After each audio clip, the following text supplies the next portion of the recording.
আপনি কি জানেন ইসলামের ইতিহাসে এমন এক বীর ছিলেন যিনি যুদ্ধের ময়দানে নিজের জন্মদাতা পিতার মুখোমুখি হয়েছিলেন? তিনি ছিলেন সাহাবী আবু উবাইদা ইবনুল জাররাহ রাদিয়াল্লাহু।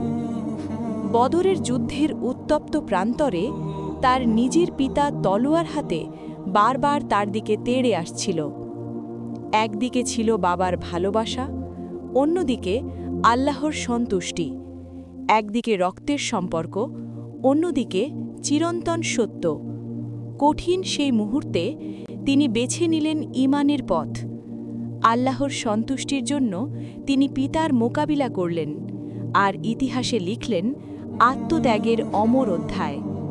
তার অটল বিশ্বস্ততার জন্য স্বয়ং মুহাম্মদ সাল্লাল্লাহু তাকে উপাধি দেন আমিনুল উম্মাহ।